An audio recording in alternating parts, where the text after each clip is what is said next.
पहिली प्रतिक्रिया अशी आहे की आपल्या देशामध्ये सर्वसामान्य माणसाची ताकद काय असते ते दाखवून दिलेलं आहे आणि त्याबद्दल मी संपूर्ण सर्वसामान्य नागरिकांचं अभिनंदन करतो। सत्ताधारी किती मस्तवाल झाले तरी एका बोटाने आपण त्यांना हरवू शकतो, त्यांचा उधळलेला वारू रोखू शकतो, ह्याच देशातल्या तमाम जनतेने अख्ख्या जगाला दाखवून दिलेलं आहे। त्याच्याबद्दल मला नक्कीच अभिमान आहे आणि आनंद आहे। इंडिया अलायन्सची उद्या दिल्लीमध्ये बैठक होते आहे, तुम्ही स्वतः उपस्थित राहणार आहात का आणि काय निर्णय घेण्यात येईल? आता काय बैठकीच्या आधी निर्णय कसं सांगू? सांगतो सत्ता स्थापनेसाठी दावा करायलाच पाहिजे।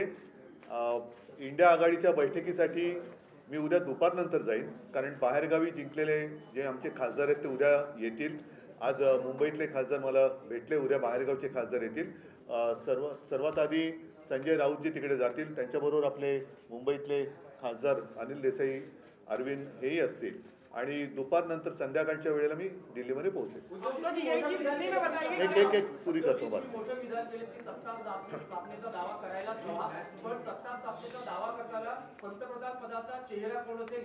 त्याच्याबद्दलच उद्या बैठक होईल। आणि एक गोष्ट मी पहिल्या दिवसापासून सांगतो आहे, इंडिया आघाडी म्हणून आम्ही जेव्हा एक आघाडी तयार केली त्यावेळेला सर्वप्रथम आमच्यापैकी कोणीही आपण स्वतः पंतप्रधान पदासाठी इच्छुक आहे या मताचं नाही। देशातली लोकशाही वाचवली पाहिजे, देशातलं संविधान वाचवलं पाहिजे आणि हुकुमशाहीपासून देशाला वाचवलं पाहिजे, ही एक आमची पहिली एकत्र येण्यामागची भावना होती। तीच भावना आजही कायम आहे। उद्या सर्वांच्या मताने इंडिया आघाडीचा नेता ठरवला जाईल पंतप्रधान पदासाठी आणि आम्ही सर्व सोबत असू। एक पुरा करून असं दाखवलं जात आहे, परंतु अजूनही काही ठिकाणी जसं बिहार आहे, बिहारमध्ये मतमोजणी उशिरा सुरू झाली, तिचे निकाल अजून पूर्ण बाहेर यायचे आहेत। आणखीनही काही ठिकाणी छोटे जे घटक पक्ष आहेत त्यांना संपर्क सुरू आहे। एकूणच काय की ह्या जुलूम जबरदस्तीला सगळे जे कंटाळलेले आणि चिडलेले पक्ष आहेत, अपक्ष आहेत, हे इंडिया आघाडीमध्ये एकवटतील आणि हे पुन्हा एकदा जुलूम जबरदस्तीचं सरकार येऊ देणार नाहीत ह्याची खात्री घेतील। त्यांच्याबद्दल त्यांच्याशी काँग्रेसकडनं म्हणा इतरांकडनं म्हणा बोलणी सुरू आहेत।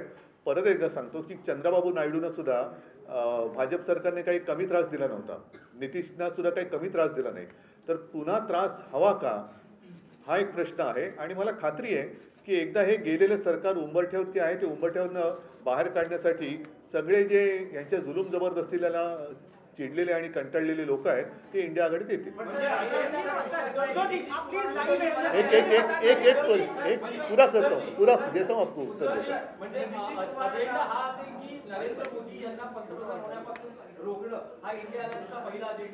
नुसते नरेंद्र मोदी नाही, एकूणच ती जी वृत्ती आहे, आम्ही कोणत्याही व्यक्तीच्या विरोधात नाही हे मी पहिल्या दिवसापासून सांगतोय, आम्ही वृत्तीच्या विरोधात आहोत। वृत्तीच्या विरोधात म्हटल्यानंतर हुकुमशाहीची वृत्ती, ही वृत्ती या देशामध्ये चालू द्यायची नाही हे आम्ही सगळ्यांनी ठरवलेलं आहे, सगळ्या देशभक्तांनी ते ठरवलेलं आहे। एक मिनिट, अभी थोड़े जरा इंडिया गठबंधन कल क्या सत्ता स्थापना को लेकर एक्सप्लोर करने वाले ऑप्शंस और क्या पीएम पद के ऊपर भी आप चर्चा करेंगे? बिल्कुल करेंगे। और जैसे मैंने अभी कहा कि जिस दिन हमारा गठबंधन हुआ इंडिया, उसी वक्त हम सारे लोगों ने तय किया था कि किसी व्यक्ति को लेकर नहीं, लेकिन ये जो तानाशाही है देश में उसको खत्म करना चाहिए, देश का संविधान बचाना चाहिए। फिर चाहे सब मिलकर प्रधानमंत्री का उम्मीदवार हम तय कर सकते हैं और मुझे लगता है कि कल वो हो जाएगा। नंबर्स की आंकड़े जो काफी कम है, ऐसे में क्या टीडीपी जेडीयू अन्य दल है, जो भी लोग इनसे त्रस्त है वो सारे लोग हमारे साथ आएंगे, सारे देशभक्त हमारे साथ आएंगे। चंद्रबाबू जी भी, उनको भी बहुत परेशान किया है बीजेपी गवर्नमेंट ने, सारे लोग जिनको भी तकलीफ दी है, परेशान किया है, वो सारे लोग हमारे साथ आएंगे।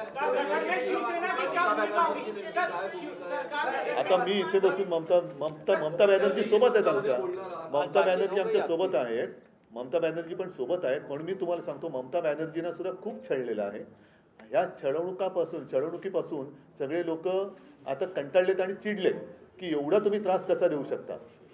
एक लोकशाही म्हटल्यानंतर, राजकारण म्हटल्यानंतर कोणी विरोधात असू शकतं, कोणी सोबत येऊ शकतं, पण तो जीवघेणा विरोध असता कामा नये। सुडाचं राजकारण होता कामा नये.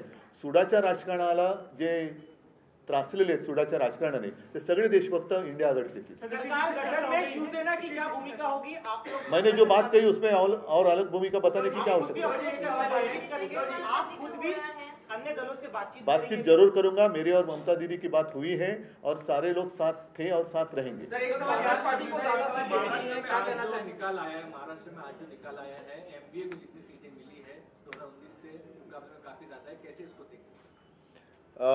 एमवी महाराष्ट्र का रिजल्ट तो अच्छा ही है, लेकिन मुझे और कुछ सीटों की अपेक्षा थी, जरूर थी. 2-4 सीट्स वैसे तो मुझे जितने हमने लड़ी थी 48, तो 48 के 48 हमें जीतना चाहिए था. उम्मीद तो वही थी, विश्वास भी था. ठीक है, कुछ जगह लग रहा है कि कुछ गड़बड़ हुई है क्या, ऐसी आशंका आ सकती है. सगळी गडबड झाली असं तुम्हाला वाटतं? कारण उत्तर पश्चिम मध्ये आता जेव्हा मोजणी करण्यात आली, अमोल कीर्तीकर यांचा पराभव झाला. अमोल कीर्तीकरांचा अजून पराभव जाहीर झालेला नाही, कारण तिकडे नक्की गडबड आहे. आम्ही विचार करतोय कदाचित ती निवडणूकच आम्ही चॅलेंज देऊ निवडणुकीला, कारण एकूणच गडबड घोटाळा दिसतोय तिकडे. पहिल्यांदा ईव्हीएम मध्ये काय मतमोजणी झाली, मग पोस्टरमध्ये काय, तर आम्ही अजून तिकडे तो विषय सुरू आहे. पण बहुतेक आम्ही ती निवडणूक चॅलेंज करू. उद्धवराजे समाधानी आहेत का ज्या प्रकारे महाराष्ट्रात जागा महाविकास? नाही, मला तर 48च्या 48 पाहिजे होत्या. मला तर 48च्या 48 पाहिजे होत्या. काही ठिकाणी ठाणे असेल किंवा कोकण असेल, ठाणे आणि कोकण, मला नाही वाटत कोकण हा शिवसेनेपासून माझ्यापासून कोणी तोडू शकतो. त्याच्यामुळे कोकणचा पराभव हा अनाकल्य आहे आणि नक्कीच क्लेशकारक आहे. पण कोकणी माणूस असा कधी दगा देऊ शकत नाही. मला नाही वाटत तिकडे लोकांनी शिवसेनेच्या विरोधात मतदान, काहीतरी असू शकेल गडबड, बघायला लागेल. एक अयोध्या में बीजेपी की हार हुई है, प्रधानमंत्री वहां गए थे, राम मंदिर का बड़ा प्रधानमंत्री जी जहाँ जहाँ गए, महाराष्ट्र में जहाँ जहाँ आए थे वो सारी जगह हार गए. और इसलिए मैं मेरी पब्लिक मीटिंग में कह रहा था कि प्रधानमंत्री जी और आने चाहिए महाराष्ट्र में. उन्होंने हर एक जगह पर मीटिंग ली होती तो हमारे लिए काफी अच्छा काम, हमारा प्रचार वही कर रहे थे. उद्धवजी, सांगलीमध्ये काँग्रेसने आपल्या उमेदवारासाठी काम केलं नाही असं दिसतंय. विशाल पाटील यांचा विजय झालेला आहे, तर सांगलीच्या बाबतीत तुमचं काय मत आहे?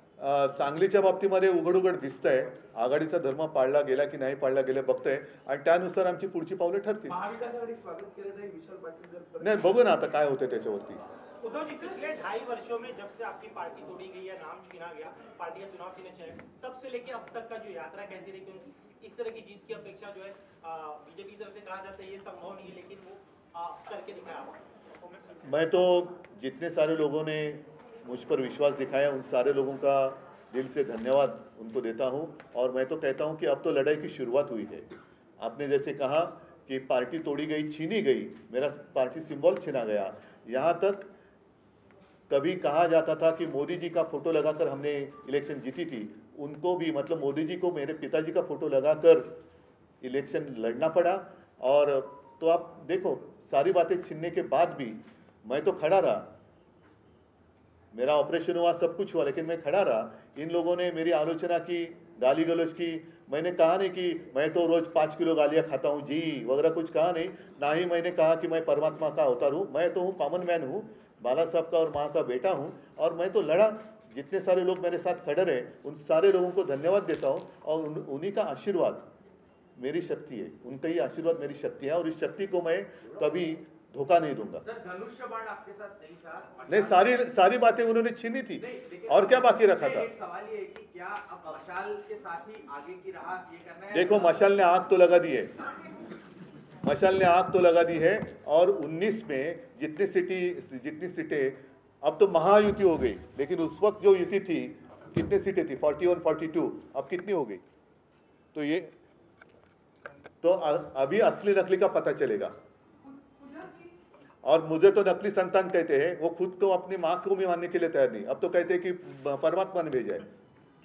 मतलब नकली संतान है कौन? उद्धवजी, तुमच्या नेत्यांची जशी अन्य पक्षाच्या नेत्यांची बोलणी सुरू आहे, तशीच भाजप आणि मोदींकडूनही चंद्रबाबू नायडू आणि असतील ना, असतील, जरूर करावी त्यांनी.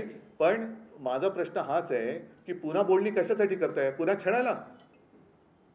म्हणजे आम्ही सुद्धा त्यांच्यासोबत होतो तरी सुद्धा त्यांनी आमच्या लोकांच्या मागे ईडी, इन्कम टॅक्स, सीबीआय आमच्याकडनं गद्दार फोडून घेतले, त्यांना उमेदवारी दिली, त्यांच्या प्रचारासाठी मोदी स्वतः आले. आता पुन्हा तोच सगळा प्रकार, त्याचाच तोच अनुभव चंद्रबाबू पुन्हा घेतील असं तुम्हाला म्हणायचं का? ज्यांच्यावरती धाडी टाकल्या, ज्यांच्यावरती दंडेलशाही वापरली, त्यांनी यंत्रणांचा दुरुपयोग केला, तो दुरुपयोग पुन्हा होण्यासाठी मोदींना पाठिंबा देणार का चंद्रबाबू? हा प्रश्न आहे. ट्विट केलेलं आहे, तिसऱ्यांदा मोदी पंतप्रधान आता होणार आहे, जनतेचं धन्यवाद वगैरे त्यांनी व्यक्त केले. आता जर का सामान्य माणूस असतंय मोदीजी, तर आपण असं म्हटलं की देव त्यांचं भलं करू, पण ते स्वतः देव म्हटलं तर कोण त्यांचं भलं करू मला काय बोलता येत नाही. चला, यांनी सम्राट चौधरी म्हणजे भाजपचे जे आहेत त्यांना भेटायला नकार दिलेला आहे. आणखी एकीकडे आता त्यांच्याशी सुरू असलेलं बोलणं, त्यांनी ज्या एनडीए गठबंधनमध्ये असताना तिथल्या भाजपच्या नेत्याला भेटायला दिलेला नकार, कसं बघताय तुम्ही याच्याकडे? मी अजून टीव्हीच नाही बघितलं, त्याच्यामुळे कसं बघण्याचा प्रश्न येतो. चला, धन्यवाद. चला ना, जय महाराज.